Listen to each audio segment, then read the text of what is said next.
Bonjour à tous. Trop tard, oui, trop tard, merci. Oui, il y a des choses qu'on devrait pas les faire, on devrait les faire en off, mais bon, voilà, c'est bien.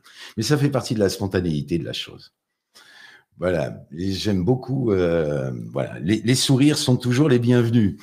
Eh bien, écoutez, en tout cas, il est 12h15. Merci à tous pour votre participation donc à ce nouveau webinaire d'InfoRisque avec les rendez-vous, les midis de la sécurité, 45 minutes pour se former et s'informer. Donc, bien sûr, ce format vient en complément des podcasts et des articles que je vous invite à suivre, bien entendu, sur le site inforisque.fr.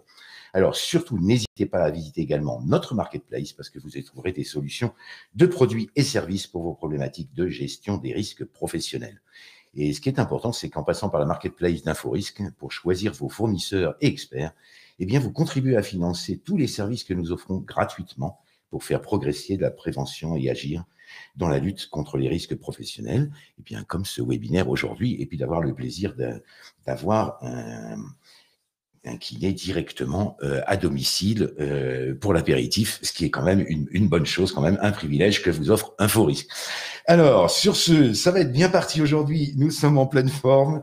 Donc, pour ces 45 minutes ensemble, avec un petit rappel, donc 30 minutes d'intervention de notre invité, puis 15 minutes pour répondre à vos questions.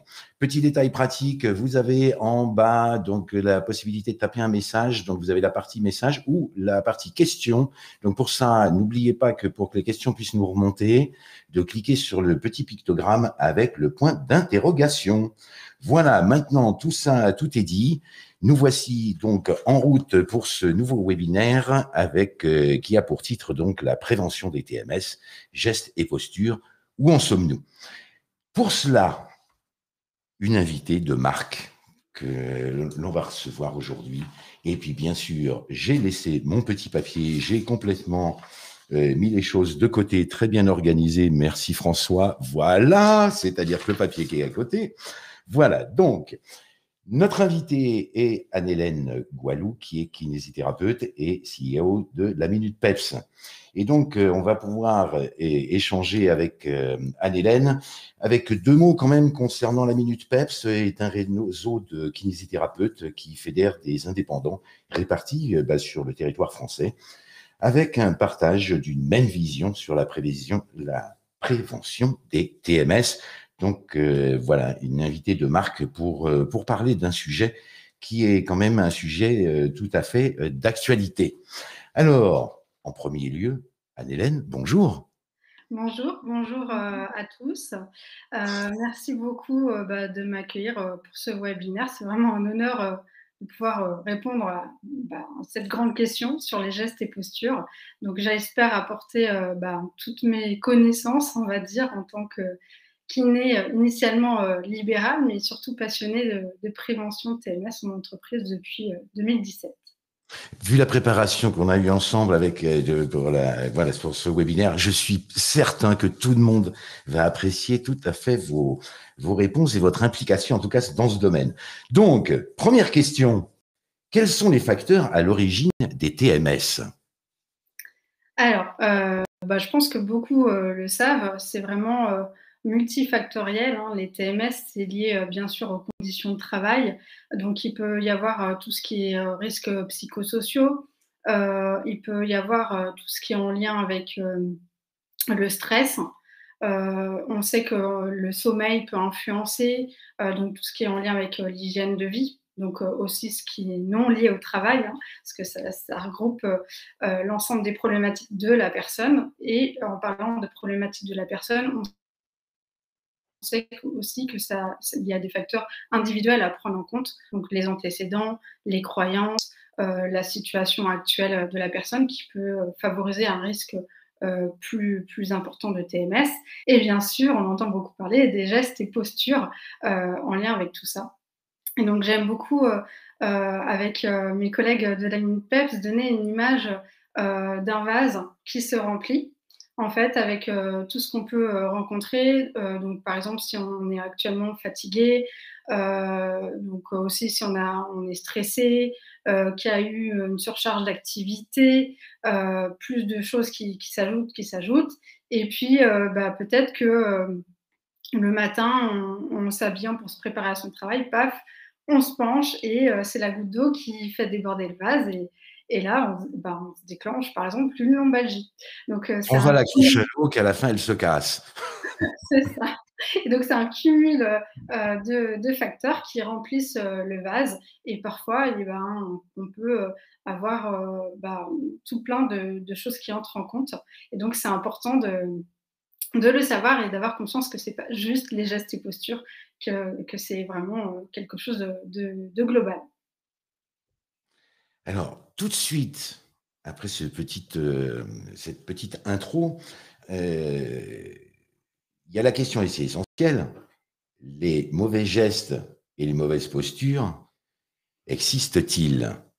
Alors pour ça, pour répondre à cette question, avant que de vous donner la parole pour y répondre, j'aimerais qu'on lance quand même un petit sondage qui est donc voilà auprès de nos fidèles auditeurs, voilà pour savoir voilà pour vous voilà la bonne posture existe-t-elle? Alors oui, non. Alors là, on est à peu près, ça se bat, hein. Le oui, le non, un peu plus non. Alors, voilà, 17, 35, 22, 39. Le non part en flèche maintenant. Bon, on est quand même encore à 28%. Allez, je vous laisse encore une petite seconde parce que ce qui est important, c'est que il y a une étude qui est de Santé publique France qui vient de paraître et qui nous indique que les facteurs biomécaniques, donc mouvement répétitif, posture, travail avec force, représentent 80% quand même des agents à l'origine des TMS. D'accord? Pas d'accord, Anne-Hélène? Alors, oui, on va pas, en fait, ce que dit, la science, c'est qu'effectivement, le fait de faire des flexions répétées, donc toujours, en ayant déjà dans le même sens, ça peut être, vecteur de lombalgie effectivement, Alors, et je te donc coupe une seconde, on va faire une chose, on va juste mettre fin à notre petit sondage. Donc, 30% de oui, 47% de non. Alexandre, si tu peux nous partager les résultats. Voilà. Voilà, je pense. Voilà. Donc, voilà, je ne sais pas si vous l'avez vu, Anne-Hélène. Donc, voilà, 30% de nos éditeurs d'aujourd'hui disent oui, avec la bonne posture, et 47% non. Alors, pour tout vous dire, nous avions fait un petit peu un pari avec Anne-Hélène en disant qu'on allait effectivement juste fractionner en deux notre auditoire. On n'est pas très loin, à une dizaine de pourcents, ce qui est quand même ce qui justifie effectivement tout à fait le webinaire d'aujourd'hui. Alors, donc, les mauvais gestes, les mauvaises postures, existent-ils? Alors, ce que nous dit la science, Anne-Hélène. alors, en réalité, je dirais que c'est un cumul de contraintes et de charges répétées ou exagérées. Si le corps n'est pas en capacité de les assurer ou de les assumer, comme on veut, qui, peut provoquer, une douleur et on peut dire: «Bah, voilà, j'ai fait un faux mouvement» ou des choses comme ça. Donc en réalité, non, il n'y a pas de faux mouvements, de mauvais mouvements, de bonne posture ou de mauvaise posture. Nous avons de plus en plus pour habitude de dire, par exemple, qu'il n'y a pas une mauvaise posture. Il y a la posture dans laquelle on est confortable sur l'instant T. Et en fait, la bonne, ce sera la prochaine qu'on va prendre. Donc, il faut vraiment que chacun trouve sa situation de confort et écoute son corps. Et donc, pour moi, le mantra qui résume ça et qui est le mantra Lami Pep, c'est pas moi qui l'ai inventé, hein, c'est un proverbe tibétain, mais c'est si vous écoutez votre corps lorsqu'il vous chuchote, vous n'aurez plus à l'entendre crier. Ça dépend de l'individu. Ça peut être à certains moments, il va peut-être falloir être dans une phase de protection, si on vient de se faire mal au dos et se dire: «Voilà, telle posture m'aggrave, tel geste m'aggrave. Donc provisoirement, je vais éviter toutes ces postures qui peuvent engendrer, plus de douleur» et en fait, on réadapte le corps. Ce qui se passe en kiné, c'est que lorsqu'on rencontre des gens qui, dans nos cabinets, qui ont eu, une crise de lombalgie, on est là pour essayer d'essayer de déterminer avec eux comment, ils peuvent éviter, ce futur risque, mais surtout comment, Mais ben pardon, mais une lombalgie, c'est quoi? Alors, une lombalgie, ça regroupe Je des pose, douleurs je de me permets dos. cette question un peu brute là, directe, mais parce que souvent on entend, bah oui, mais si on a mal, c'est qu'il faut encore forcer parce que ça veut dire que on se tient pas assez droit. Enfin, je vais dans le, Oui. oui, je vais vous faire réagir, je le sais, mais en gros c'est, voilà, on se tient pas assez droit. Si on se tient droit, mais ça fait mal et donc, mais du coup ça fait du bien. Donc voilà, peut-être une petite explication de texte. Alors, les lombalgies, il y a plein de causes de lombalgie. On sait que les causes mécaniques, c'est comme, enfin, les lombalgies sont des TMS. Ok. Donc, en fait, les lombalgies, on peut résumer des douleurs de dos, mais il en existe plein de types. Il y a des types, il peut y avoir des lombalgies qu'on appelle lombosciatiques, des lombalgies liées aux hernies discales, des lombalgies qu'on peut estimer en fait chroniques. Enfin, il y a tout un tas de sortes de lombalgies pour faire simple. Donc en gros Euh, c'est une douleur. c'est une douleur du bas du dos. Enfin, moi, c'est comme ça que je D'accord. la résume pour simplifier. Et Ok. en fait, quand les gens viennent nous voir dans le cabinet, on fait un bilan et on essaye d'analyser avec eux quelles sont les causes potentielles de lombalgie. Donc nous, on s'appuie plutôt sur le modèle biopsychosocial. Donc c'est ce qu'on utilise aujourd'hui en parlant aussi des risques psychosociaux. En fait, il faut prendre en compte la personne dans sa globalité sur l'aspect mécanique de où est-ce qu'elle en est. Quels sont ses gestes et postures du quotidien, quel est son type d'activité, est-ce que c'est une activité plutôt de bureau ou plutôt une activité physique, est-ce qu'elle pratique justement une activité physique au quotidien, est-ce que c'est une personne qui est plutôt sédentaire ou plutôt active aussi à titre personnel, a-t-elle des enfants, est-elle en situation de stress, comment va-t-elle de façon générale. Et donc, on favorise vraiment l'écoute, ses attentes, et on écoute, on est attentif aussi à ses croyances. Donc ça, c'est important parce qu'on ne peut pas aider quelqu'un si elle ne participe pas, en fait, si elle n'est pas actrice de sa santé, parce que nous, en tant qu'inés, on rééduque au mouvement. Donc l'idée, c'est vraiment de favoriser quelque chose de dynamique. Et donc, là où on peut agir de façon assez rapide, c'est sur le mouvement, en essayant de trouver lesquels l'aggravent dans sa situation actuelle. Et donc, l'image que j'aime donner, c'est en fait celle du compte en banque. Pour faire simple, c'est le débit crédit. Notre carte bancaire, on en a besoin pour faire nos courses, pour manger, pour aller à notre travail, faire le plein d'essence. Donc, on dépense forcément. Et, pardon. Et on a besoin de revenus également de l'autre côté. Voilà. Et de l'autre côté, on a besoin d'une solution de crédit. Donc, un compte où on évite un découvert, c'est qu'on arrive à bien comprendre son compte en banque, où on utilise la notion de débit crédit au quotidien. Et si on fait un excès, par exemple, si on va faire les soldes, je donne un exemple hyper simple, et ben peut-être qu'on va vérifier comment va son compte bancaire avant d'y aller.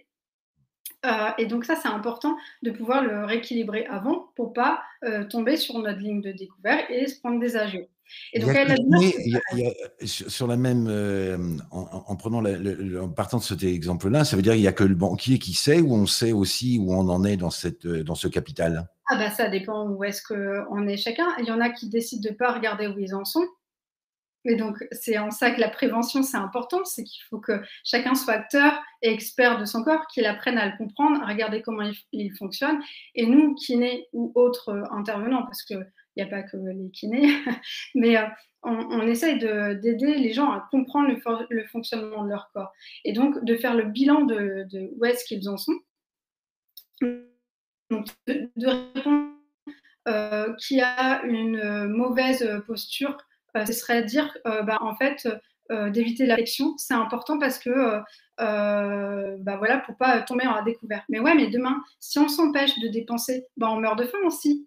Donc le corps, il a une fonction. Le dos a une fonction.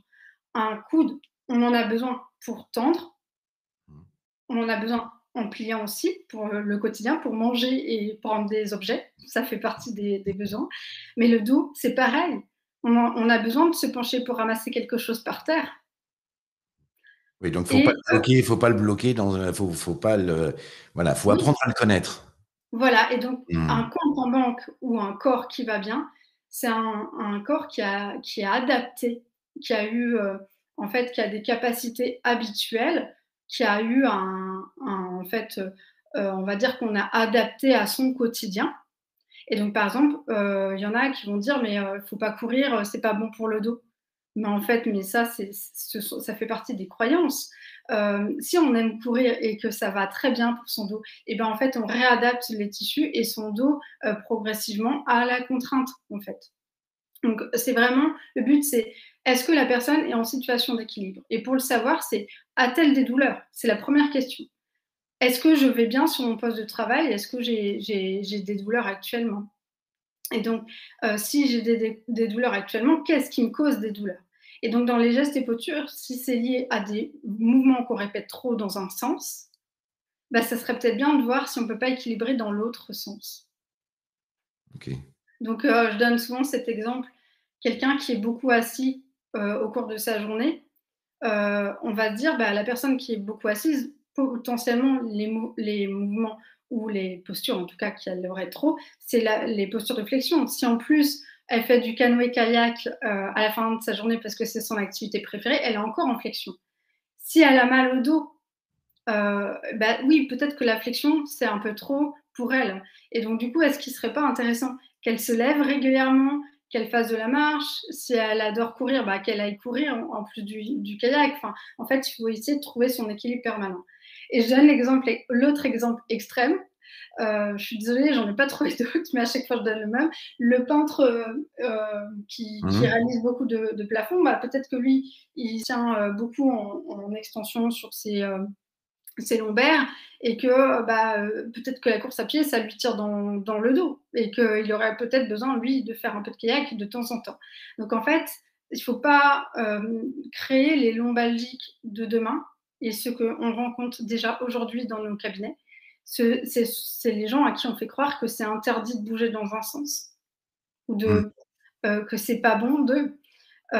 Pour moi, en fait, il y a pas de bonne posture, il y a pas de bon mouvement, il y a juste un équilibre à trouver, des tissus qui ont besoin de s'adapter à la charge, aux capacités actuelles, et qu'on fasse évoluer les capacités. Donc d'être dans de la surprotection, c'est pas bon, et d'être, dans des contraintes excessives répétées, c'est pas bon non plus.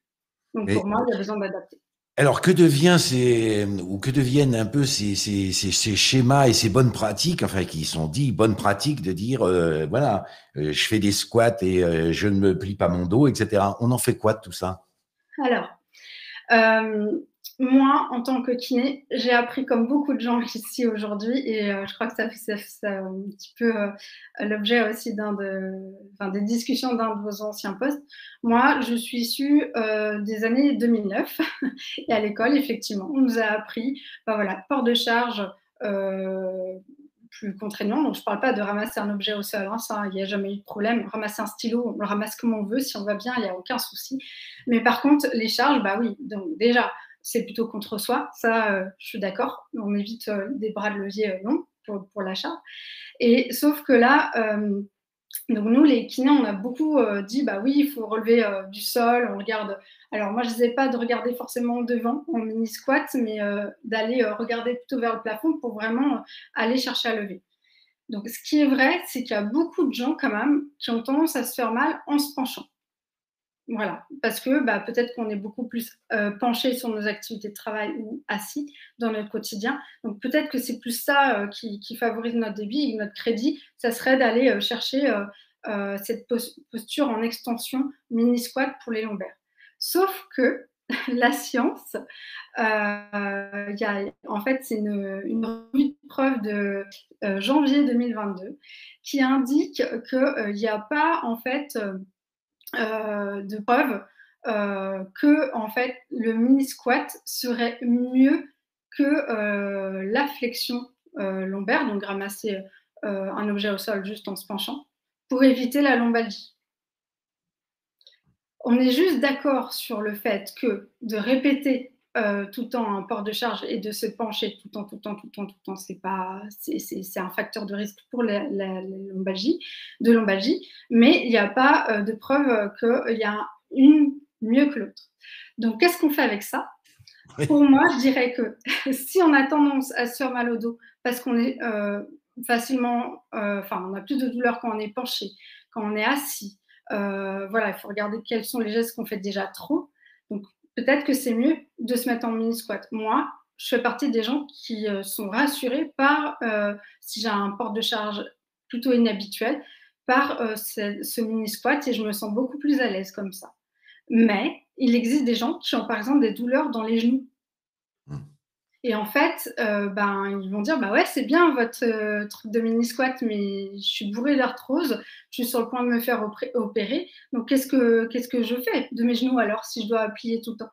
Et bah, là, je suis bien d'accord que si la personne a un corps qui a adapté et qu'il a pris l'habitude de soulever la charge, alors, heu petit nota bene quand même, on utilise le matériel à disposition si on a, hein, pour le port de charge exagéré, mais Mmh. parfois ce n'est pas possible et donc dans ce cas-là, effectivement, si elle a aucun problème, la personne est habituée à faire de la flexion sur son poste de façon régulière et qu'elle n'a aucun problème, bah, pourquoi on va lui créer des peurs? Et ça, c'est ce qui engendre en fait de la kinésiophobie. Donc c'est pas la peur Joli. du bouger, c'est la peur de bouger. Donc pour OK. moi, c'est ça en fait Mmh. qui crée des problèmes et je l'ai vu lors des sensibilisations parfois en groupe. Je refais bouger les gens pour qu'ils comprennent où est-ce qu'ils en sont par rapport à leur lombaire, comment est-ce qu'ils peuvent savoir si elles vont bien, pas bien, est-ce qu'ils ont des douleurs, quels mouvements préventifs seraient plus intéressants pour elles actuellement, des choses comme ça. Et j'ai vu une dame qui n'osait même pas faire les tests. Elle D'accord. n'osait pas se pencher, ce qu'on lui a interdit pendant des années et elle avait super mal. Mmh. Donc, c'est là qu'il y a un problème. C'est que Mais alors, j'aurais tendance à dire à amener quand même une petite question subsidiaire, c'est parce que, bon, principalement les gens qui nous suivent, on a beaucoup de personnes qui sont dans le domaine HSE et là-dessus qui doivent dire, ou peut-être même comme moi, qui se disent: «Bah tiens, Anne-Hélène, elle est gentille, mais maintenant, oui, on fait quoi avec nos équipes et on fait quoi demain pour, lutter contre finalement ces TMS qui sont, qui représentent quand même un risque majeur?» alors, pour Quoi? moi, en fait, donc les solutions, je pense qu'il y a pas une solution, propre, il y aurait une recette miracle pour la prévention des TMS, ça se saurait. Pour moi, en fait, la prévention, c'est, en prévention primaire du moins, c'est un peu compliqué de savoir ce qu'on prévient. Et c'est vrai, on évite sans doute des choses, mais pour moi, ce qui est sûr, c'est qu'il faut essayer de discuter en fait avec les salariés eux-mêmes Mmh. et tous en fait les acteurs de la prévention pour essayer de travailler en intelligence collective pour savoir quelles sont leurs attentes, où est-ce qu'ils en sont. Donc, bien sûr que c'est quand même idéal d'adapter le poste de travail pour qu'il soit le plus Économique économique possible. possible au niveau du geste, sans aller Mmh. dans de la surprotection. Par exemple, on sait que là, il y a des études qui sont faites de terrain, en tout cas sur les exosquelettes. Moi, j'ai hâte de voir ce que ça fait, parce que je pense que ça peut être intéressant, effectivement, sur certains postes plus à risque qui peuvent faciliter peut-être la vie des travailleurs. Mais est-ce que ça engendre pas des contraintes ailleurs? Peut-être que ça les soulage à certains endroits, mais qu'à d'autres endroits,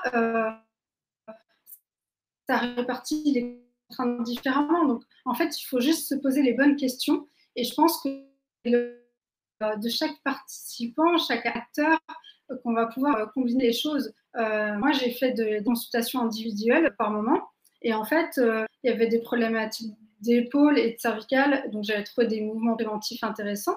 Mais en fait, il suffisait aussi, dans ce cadre-là, de faire un affûtage de couteau pour toute l'équipe, quoi. Donc, bien sûr que c'est important d'écouter, de trouver des solutions collectives, mais la même solution pour tous, ça n'existe pas parce que chacun est unique de par sa morphologie, ses antécédents, ses croyances.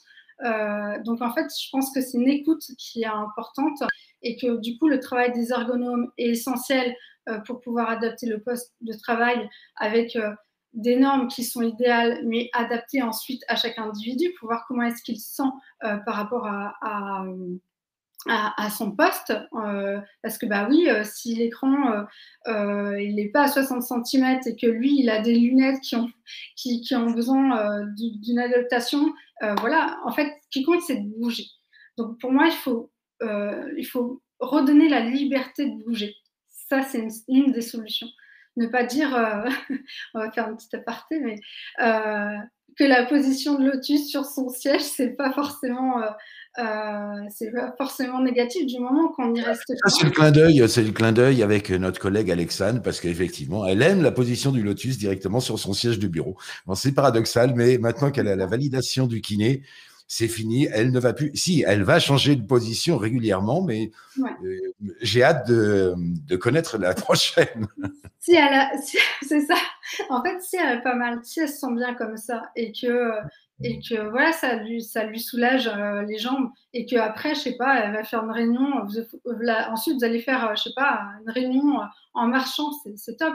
Donc en fait, c'est juste qu'il faut lutter euh, contre des positions maintenues, surtout à l'heure de la sédentarité, tout ce qu'on voit. Ça, c'est vraiment un fléau. Donc c'est juste de donner le goût aux gens de bouger et de pouvoir faire, par exemple, les dynamiques d'échauffement, je trouve ça intéressant, mais encore plus si on fait comprendre aux gens pourquoi c'est intéressant pour eux, qu'ils arrivent à ressentir sur eux quel mouvement leur correspond, parce que donner la même chose pour tout le monde, c'est bien quand tout le monde va bien, mais peut-être que certains mouvements ne vont pas plaire à certains salariés à certains moments, et dans ce cas, pourquoi pas effectivement faire des mouvements, s'ils n'aiment pas se pencher actuellement, bah, peut-être faire les mouvements inverses en fait.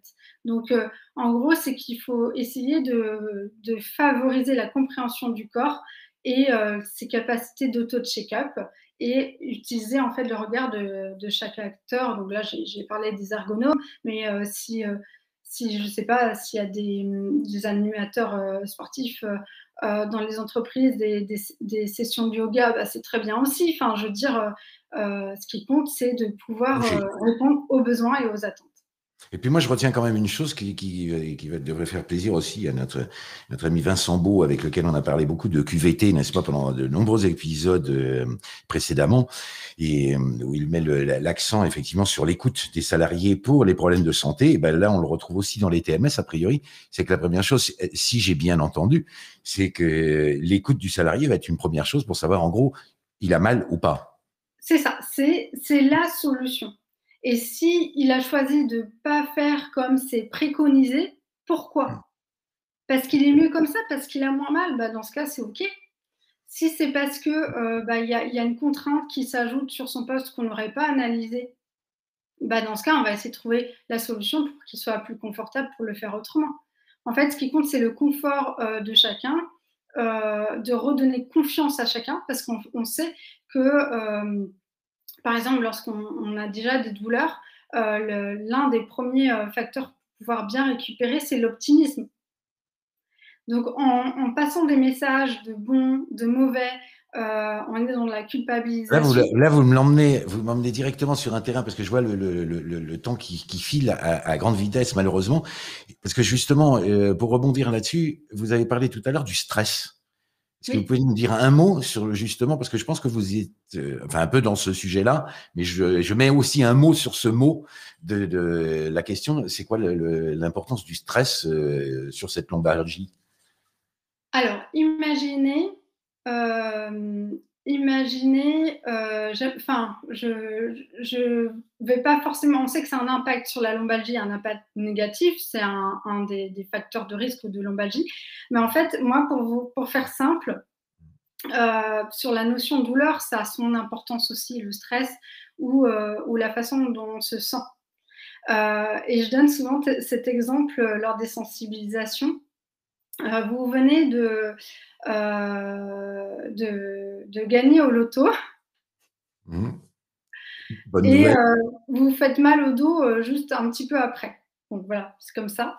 Mmh. Bah, peut-être que vous allez être positif, vous dire bon bah je me suis fait mal au dos, je vais faire plus attention, je vais aller faire ma petite séance de sport et je vais m'occuper de moi.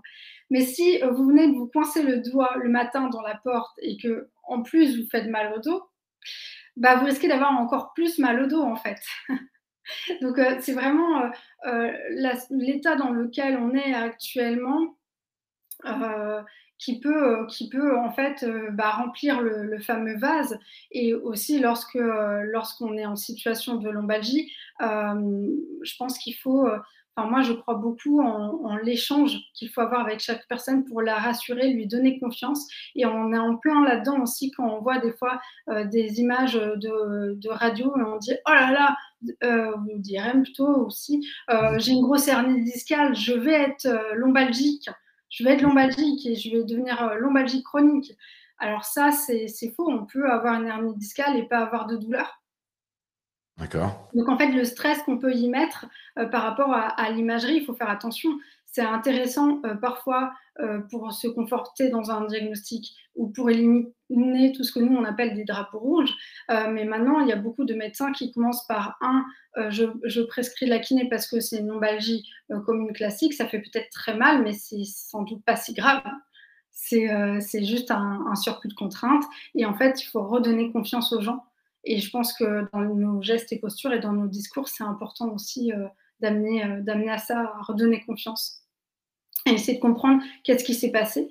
Et donc, c'est tout simplement une notion parfois de charge inadaptée dans des situations parce que le tissu n'était pas en capacité de les absorber ou n'était pas adapté pour le faire.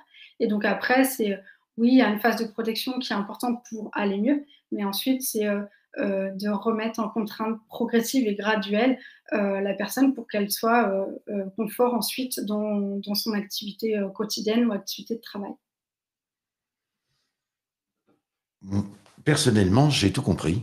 Je pense que c'est quand même j'en déduis quand même, c'est bien que c'est quand même enfin, si je peux le dire comme ça, vous m'arrêterez si je me trompe, mais c'est quand même une affaire de professionnel, c'est-à-dire qu'il faut s'écouter, mais il faut aussi, savoir s'entourer. C'est ça. C'est-à-dire qu'aux entreprises, c'est-à-dire voilà, de prendre des gens dont c'est le métier, c'est-à-dire de ne pas s'arrêter simplement à un tableau ou à une simple feuille de présentation en disant, «Baissez-vous et tout ira bien». Donc, faire venir peut-être quelqu'un et puis cette écoute donc qui est effectivement, qui est très importante. Tout de suite, on va faire une chose puisqu'on parle de l'écoute et que c'est un Fabrice qu'on aime bien écouter, voilà et ben, on a vu qu'il y a beaucoup de questions qui sont arrivées donc dans oui, énormément de questions. Donc là, je pense on va dépasser environ d'1h30 notre non, je plaisante.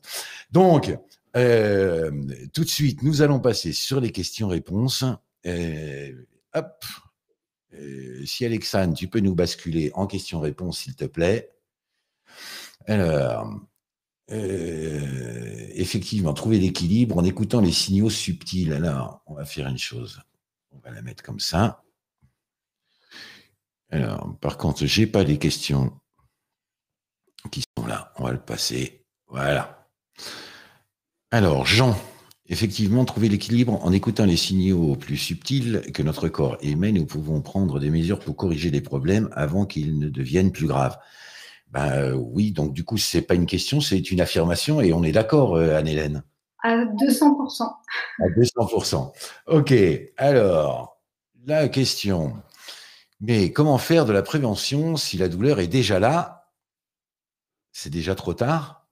Alors, la Jessica? douleur, c'est pas déjà trop tard. En fait, il existe différentes formes de prévention. La prévention primaire, c'est quand on n'a jamais eu mal et qu'on fait en sorte que ça continue. Donc, savoir les bons conseils et essayer de voir comment on peut continuer à aller en ce sens. Et si la douleur est déjà là, c'est OK, qu'est-ce qui me l'a déclenché? Potentiellement, parce qu'on ne peut pas toujours savoir, hein. Ce qu'il faut savoir, c'est que si on s'est déjà fait une lombalgie, bah oui, il y a de forts risques de s'en refaire une autre, donc il faut essayer de la comprendre et de dédramatiser la situation. Donc de comprendre son origine, ça peut être, comme on l'a dit tout à l'heure, plusieurs facteurs. Une situation de stress, bon bah, dans ce cas, qu'est-ce qui m'engendre du stress et comment je peux travailler autour de ce stress-là si je ne peux pas l'éliminer à 100% ou comment je peux l'anticiper. Mais aussi, si la douleur est là, c'est pas, enfin moi je fais partie des gens qui ont vécu des sciatiques assez costauds, hein, au tout début de ma carrière parce que j'étais jeune et pour moi je risquais rien. Donc un peu trop confiance et oui, j'ai été porter des patients que j'aurais jamais dû porter. J'ai été faire des journées de travail, très dures et finalement aujourd'hui je n'ai plus du tout mal au dos parce que j'ai compris, comment fonctionnait mon dos. C'est une notion d'équilibre effectivement. Donc l'idée c'est d'éviter, une rechute. Donc c'est déjà, qu'est-ce qui me soulage par rapport à ma douleur? est-ce qu'il y a des gestes qu'en fait, j'ai pas tout expliqué, mais il y a différents types de douleurs, mais si, la lombalgie, par exemple, est d'origine mécanique liée à des mouvements qu'on aurait trop répétés, bah, lesquels j'ai trop répétés? Qu'est-ce qui était mon débit actuellement? Donc, comment est-ce que je peux faire des mouvements inverses à ce que j'ai trop fait? Donc, par exemple, si j'ai fait trop de flexion, est-ce que me mettre debout, m'incliner vers l'arrière, c'est pas ce qui me fait du bien? Et donc, moi, je suis plutôt dans une idée qu'on peut répéter ces gestes-là. Et donc, je parle pas du renforcement, parce que derrière, il y a aussi possibilité d'aller vers du renforcement musculaire. Enfin, moi, je travaille tout ça ensuite dans mon cabinet avec les gens pour réaugmenter les capacités du tissu au-delà de juste la mobilité. Mais en fait, c'est ça la prévention, c'est bah, est-ce que je suis pas restée assis plus longtemps que d'habitude? Est-ce que je pourrais pas faire de l'extension?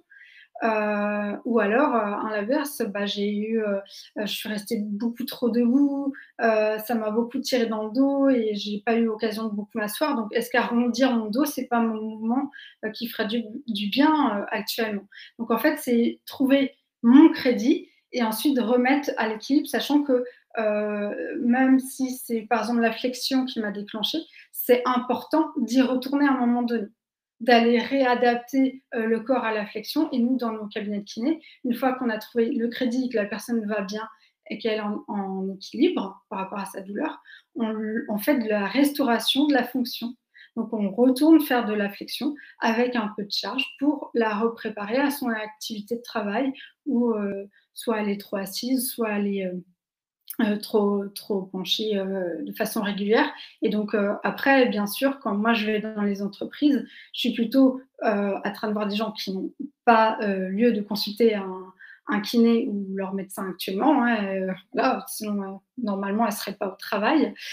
Et donc l'idée, c'est de voir quels sont les facteurs qui pourraient amener du crédit sur leur compte en banque, quel mouvement préventif serait intéressant, quelles adaptations sur le poste seraient judicieuses. Est-ce qu'il ne faut pas alterner le assis debout?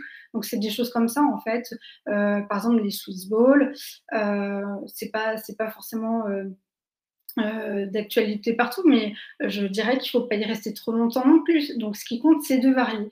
Donc il y a plein de petites solutions à mettre, des astuces rapides, simples, efficaces, immédiatement au travail. Donc c'est jamais trop tard.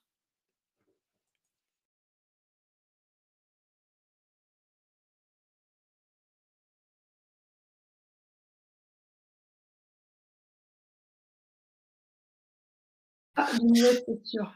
Mmh. Heu, alors, je dirais, qu'il y a des postures économiques à avoir. C'est assez logique, ce qu'en fait les articulations n'aiment pas, c'est les fins d'amplitude prolongée. Donc ça restera toujours, hein, donc c'est dans le discours de faut pas rester toujours dans la même posture, répéter les mêmes gestes. Donc c'est pas que c'est interdit de les faire, faut pas faire peur aux gens, sinon, bah, ils vont avoir peur de leur activité de travail. On a quand même besoin de faire certains gestes. Mais par contre, pour moi, il faut mesurer les propos et donc de redonner cette idée du mouvement. Alors, personnellement, je ne sais pas faire la différence entre les gestes et postures et le PRAP. Je n'ai pas fait ces formations, je ne suis pas issue de ces formations, mais je pense que c'est juste une question de discours. Donc, bien sûr que si on garde, par exemple, des bras en hauteur pendant longtemps, bah, ça ne va pas le faire du tout. Comme rester en position du lotus longtemps sur un siège, ça ne va pas le faire du tout. Mais parfois, bah, il y a besoin d'y aller, ou parfois on est confortable de se mettre comme ça. Ce qui compte, c'est de trouver ce fameux équilibre et donc de trouver des positions de confort pour chacun et avec du matériel confortable pour chacun. Alors, allons-y. Donc, finalement, ce que fait l'INRS et leurs ergonomes, on n'a pas à dire que c'est mauvais. Ah non, C'est juste qu'il y a voilà, il faut le comprendre dans c'est une le base, problème dans sa globalité. je Alors crois que c'est une base intéressante à prendre en compte. qu'est-ce que la kinésophobie peut déclencher des douleurs ou problèmes à répétition chez une personne convaincue qu'il ne se blessera donc, et qu'il se blesse? Oui, en gros, je ne sais pas si vous avez compris la question, je la reformule. En gros, kinésophobie, ça veut dire qu'effectivement, il va se sentir bien, si je comprends bien la question de Gabin, c'est que la personne va se sentir finalement convaincue qu'elle est bien préparée et finalement qu'elle risque de se blesser plus facilement que si elle était plus attentionnée qu'elle ne le ferait d'habitude. Ouais, et ben, en fait, moi, si je dois résumer, c'est peut-être ce qui va parler le mieux à tout le monde. Si on vient de se faire une entorse de cheville bénigne, au départ, peut-être qu'on va avoir besoin de l'appui de béquille. Mais une fois que normalement on arrive enfin qu'on a récupéré, les tissus ont récupéré, on est censé pouvoir quitter les béquilles progressivement et remarcher normalement. Sauf que si on se dit, bah ouais, mais sans mes béquilles, ma cheville elle est pas en sécurité et il me faut mes béquilles tout le temps, je pense que c'est clairement pas une vie. Et le jour où on va oser tirer les béquilles, bah, peut-être qu'on aura complètement désadapté le corps et que oui, on se refera une entorse. Donc en fait, l'idée c'est que la kinésiophobie, c'est la peur de bouger. Et donc, en donnant des messages un peu trop extrêmes et non mesurés, en disant il ne faut pas faire ce geste-là, ou par exemple, enfin moi je donne l'exemple, ben, lacet de chaussure, on n'est pas obligé de, à chaque fois, poser son pied sur un siège pour pouvoir le faire. Donc, ça, on a le droit. Enfin, moi, je fais partie des gens qui le font de façon penchée, mais c'est sûr que si demain j'avais mal au dos, bah, peut-être que j'éviterais ça et que oui, je poserais mon pied provisoirement comme ça. Donc en fait, il ne faut pas tomber dans l'extrême, il faut redonner la possibilité aux gens de bouger en toute liberté et dans toute l'amplitude de confort habituel, donc redonner les capacités et la repréparer aux situations de travail ou aux situations de la vie de tous les jours selon son profil personnel et ses attentes, parce que attention, il ne faut pas oublier qu'il y a des gens aussi parfois, bah, ils veulent aller plus loin sur une reprise sportive. Donc, nous, on adapte nos conseils à la situation de la personne. Et ça, c'est important. Donc, pour moi, clairement, oui, la peur de bouger, s'empêcher de bouger, c'est dangereux, tout simplement, quand la phase de protection est passée. Donc, la surprotection, c'est dangereux. Alors, ça doit mal. À l'échelle d'une entreprise de plus de 50 salariés, quelles sont les solutions, sachant que c'est compliqué d'aller à l'échelle individuelle? Je suis totalement d'accord. Bah, en fait, plus on va aller vers l'individuel, plus on va, essayer de s'adapter à chaque personne. Donc je dirais que, bah, il faut repasser ces messages de prévention. Enfin, en tout cas, c'est ce que moi j'essaye de faire et ce que vous faites aussi, Inforisque et tous les acteurs qu'il y a autour, c'est qu'il faut, redonner, des recommandations, d'actualité qui s'appuient sur les recommandations de la science, hein, tout simplement. Donc, adapter son discours à celui-là. En tout cas, j'essaye aujourd'hui, en tant que kiné, d'apporter le meilleur discours possible. Mais du coup, je pense que c'est important d'avoir notion de ces dernières recommandations. Elles sont essentielles et donc pouvoir les transmettre à l'ensemble de ses équipes. Et ensuite, donc déjà les sensibiliser, hein, donc des fois, ben, des animations qualité de vie au travail, des choses comme ça peut être des ressources pour pouvoir donner ces messages et l'apprentissage du mouvement, du corps, essayer de pouvoir donner une idée à chacun de ce que c'est le risque TMS, comment est-ce qu'on peut l'éviter et parler de ces notions d'équilibre.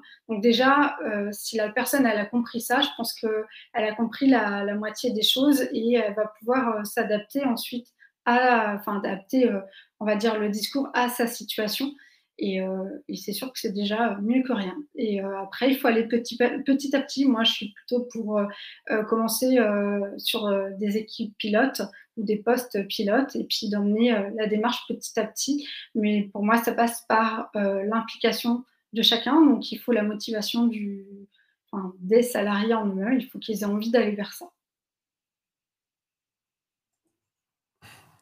Alors, Thibaut, l'ostéopathie en Oui, entreprise est-elle l'avenir pour la prévention des TMS quand on manque de kinés en cabinet? j'adore cette question. Voilà, moi aussi j'ai pensé que ça vous ferait plaisir. Ouais, j'aime bien Allez, parce que enfin, moi, j'adore vous avez une les minute. ostéos. Je fais partie de ceux qui aiment travailler avec eux parce que justement, les ostéopathes, lorsqu'ils voient que les patients ont toujours tendance à avoir les mêmes types de douleurs qui reviennent, bah, ils emmènent vers les kinés pour essayer de comprendre qu'est-ce qui arrive et comment est-ce qu'ils pourraient l'éviter. Donc j'espère que, enfin, je pense qu'il y a des ostéos qui donnent ces conseils-là, mais nous, on est quand même dans le mouvement et la rééducation aussi. Donc, c'est vrai qu'on essaye de comprendre avec les personnes l'origine de leurs problèmes par rapport au mouvement. Et donc, bah, disons que moi, je suis née grâce à une infirmière qui s'appelle Véronique, et je salue si elle me regarde, parce qu'elle savait que je faisais le webinaire d'aujourd'hui. C'est elle qui m'a emmenée sur le terrain de la prévention des TMS en entreprise. Et son idée, en fait, c'est qu'elle avait de l'ostéopathie qui était mise en place pour ses salariés, et c'était très efficace. Mais bah, c'est désormais comment est-ce qu'on peut agir sur le avant, comment est-ce qu'ils peuvent devenir acteurs et essayer de comprendre les mouvements de leur corps, les gestes et postures, justement, en lien avec le travail. Et donc, oui, il manque de kinés en cabinet. On est tous surchargés. Mais moi, je suis en train d'essayer avec mon équipe. On essaye justement de semer des graines en allant justement au contact des entreprises et des salariés pour essayer d'être dans de la prévention et rencontrer moins de gens dans nos cabinets. Enfin, moi, c'est ce qui me frustrait, hein, de voir autant de gens douloureux et de ne pas essayer d'agir en amont. Donc, aujourd'hui, je suis fière de pouvoir intervenir en entreprise et d'essayer d'apporter les petites choses que…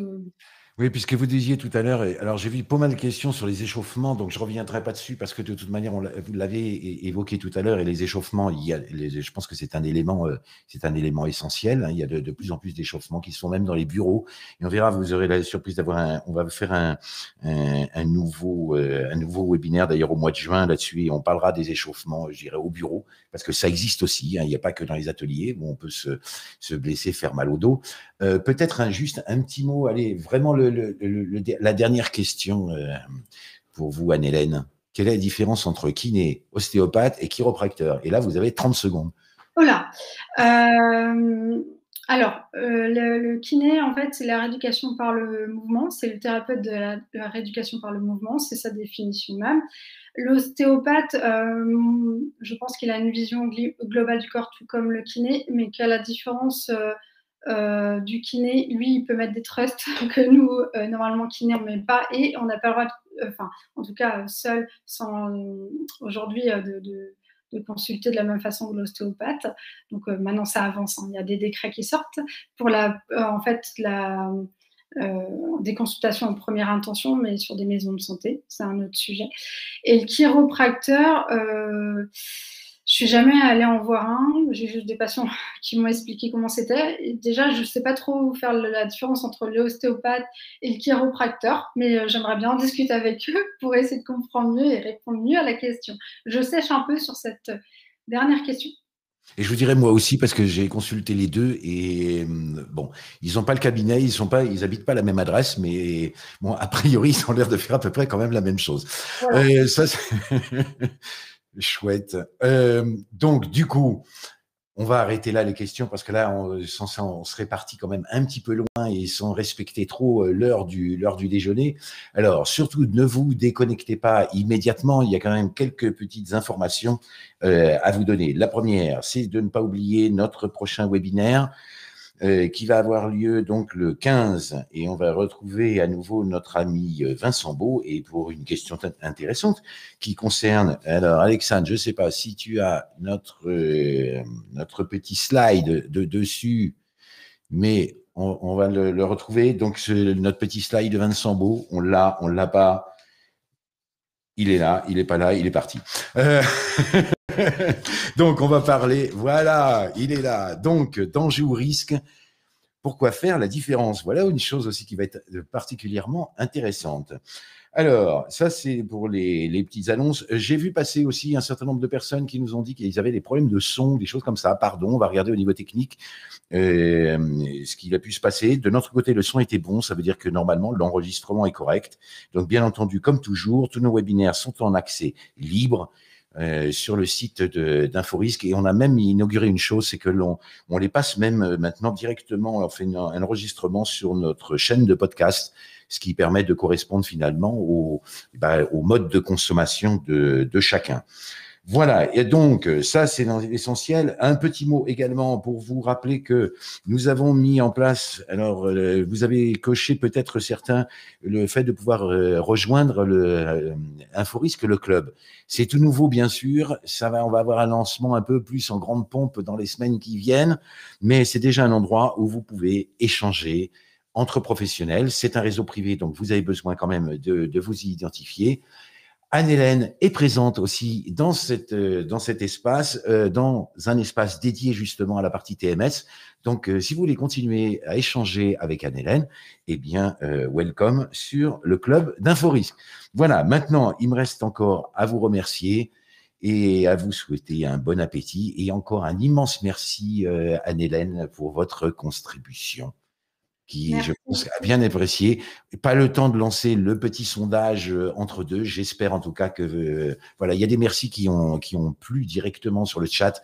Donc voilà, je pense que même sans le sondage, on pourra dire que tout le monde a apprécié. En tout cas, personnellement, je l'ai particulièrement apprécié cet échange. Merci à tous. À très bientôt. Merci.